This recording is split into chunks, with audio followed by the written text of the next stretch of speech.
Hello everyone, welcome to say cheers. ഇന്ന് pepper chicken എങ്ങനെ ഉണ്ടാക്കണമെന്ന് നോക്കാം.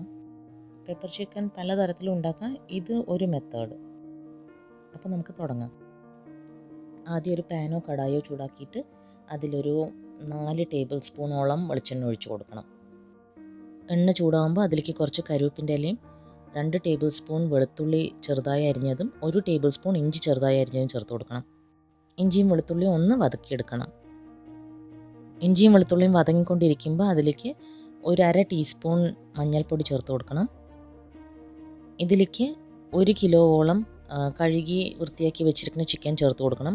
ചിക്കൻ ഞാൻ കഴുകി ഉപ്പൊക്കെ പുരട്ടി വെച്ചിട്ടുണ്ടായിരുന്നു. ചിക്കൻ മാരിനേറ്റ് ചെയ്ത് വെക്കണം നിർബന്ധമൊന്നുമില്ല കേട്ടോളൂ. കഴുകി ഉപ്പ് പുരട്ടി വെച്ചിട്ട് നമുക്ക് ഇപ്പുറത്ത് പണി തുടങ്ങാം. ചിക്കനിൽ കുറച്ച് കുരുമുളക് പൊടിയും ചേർത്തിട്ട് വേണം അതിനെ ഷാലോ ഫ്രൈ ചെയ്തെടുക്കാൻ. ഞാനൊരു 2 ടീസ്പൂണോളം കുരുമുളക് പൊടി ചേർത്ത് കൊടുത്തിട്ടുണ്ട്. ആദ്യം 1 ടീസ്പൂൺ ഇടുക, പിന്നെ കുറച്ച് കഴിഞ്ഞിട്ട് പിന്നെയും ഒരു 1/2 ടീസ്പൂൺ, പിന്നെ 1/2 ടീസ്പൂൺ അങ്ങനെ ഇട്ടാലും മതി. മീഡിയം ഫ്ലെയിമിൽ ഒരു 15 മിനിറ്റ് തിരിച്ചും മറിച്ചും ഇട്ട് കൊടുത്തിട്ട് ചിക്കനെ ഫ്രൈ ചെയ്തെടുക്കണം. ചിക്കൻ ഷാലോ ഫ്രൈ ചെയ്ത് മാറ്റി വെച്ചോളൂ. പിന്നെ വേറൊരു കുക്കർ ചൂടാക്കിയിട്ട് അതിലേക്ക് ഒരു 4-5 ടേബിൾ സ്പൂൺ വെളിച്ചെണ്ണ ഒഴിച്ച് കൊടുക്കണം. എണ്ണ ചൂടാകുമ്പോൾ അതിലേക്ക് കുറച്ച് കറിവേപ്പിൻ്റെ ഇലയും 1/2 ടേബിൾ സ്പൂൺ ഇഞ്ചി ചെറുതായി അരിഞ്ഞത്, 2 ടേബിൾ സ്പൂൺ വെളുത്തുള്ളി ചെറുതായി അരിഞ്ഞത് ചേർത്ത് കൊടുത്തിട്ട് നന്നായിട്ടൊന്ന് വതക്കിയെടുക്കണം. ഇഞ്ചിയും വെളുത്തുള്ളിയൊക്കെ നന്നായിട്ടൊന്ന് വതങ്ങിയ ശേഷം അതിലേക്ക് നമ്മൾ 3 വലിയ ഉള്ളി നീളത്തിൽ കനം കുറച്ച് മുറിച്ചത് ചേർക്കണം. ഉള്ളി നന്നായി വതങ്ങിയ ശേഷം അതിലേക്ക് മസാലപ്പൊടികളൊക്കെ ചേർക്കണം.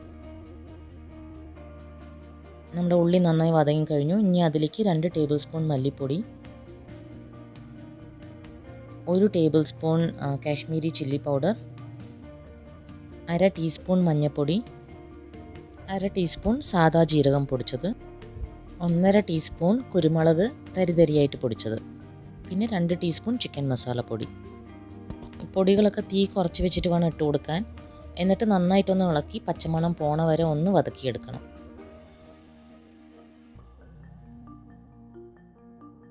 പൊടികളുടെ പച്ചമണമൊക്കെ ഒന്ന് പോയ ശേഷം വറുത്ത് വെച്ചിരിക്കുന്ന ചിക്കനെ ഇതിലേക്ക് ചേർത്തോളൂ.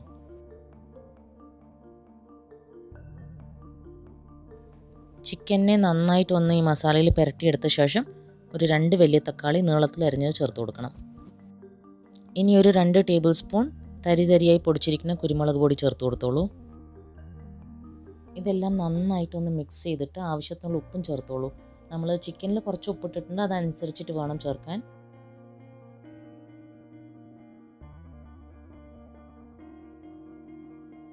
എല്ലാം നന്നായി മിക്സാക്കിയ ശേഷം നമ്മൾ കുക്കർ അടച്ച് വിസിൽ വെക്കാതെ മീഡിയം ഫ്ലെയിമിൽ വെച്ചിട്ട് ഒന്ന് വേവിച്ചെടുക്കണം. അപ്പോൾ ഈ തക്കാളിയൊക്കെ ഒന്ന് മാഷായി കിട്ടും.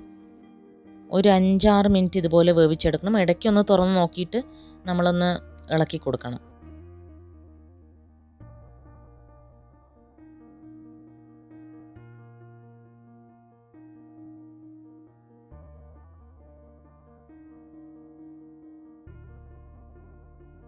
ഇനി ഇതിൽ കുറച്ച് കറിവേപ്പിൻ്റെ ഇലയും ഇട്ട് ഒരു ഗ്ലാസ് ചൂടുവെള്ളം ഒഴിച്ച് കൊടുത്തിട്ട് നന്നായിട്ടൊന്ന് ഇളക്കണം.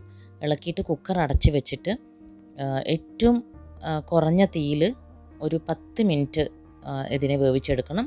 ഒരു വിസിൽ വരുന്ന വരെ നമുക്ക് വേവിക്കാം. 10-12 മിനിറ്റ് കൊണ്ട് ഒരു വിസിൽ വന്നിട്ടില്ല എന്നുണ്ടെങ്കിൽ 12 മിനിറ്റ് കഴിയുമ്പോൾ ഓഫ് ചെയ്തോളൂ. കുക്കറിലെ പ്രഷർ മുഴുവൻ റിലീസായ ശേഷം കുക്കർ തുറന്ന് നോക്കിയിട്ട് അപ്പോൾ നമ്മുടെ ചിക്കൻ കറി ആവശ്യത്തിന് വെന്തിട്ടും ഉണ്ടാകും. ഇതുപോലെ ഒരു കൺസിസ്റ്റൻസിയിലായിരിക്കും ഒരിക്കലും ഉണ്ടാകുക. അവസാനം കുറച്ച് ചെറുതായിട്ട് അരിഞ്ഞ് വെച്ചിരിക്കുന്ന മല്ലിയില ചേർത്ത് കൊടുക്കണം.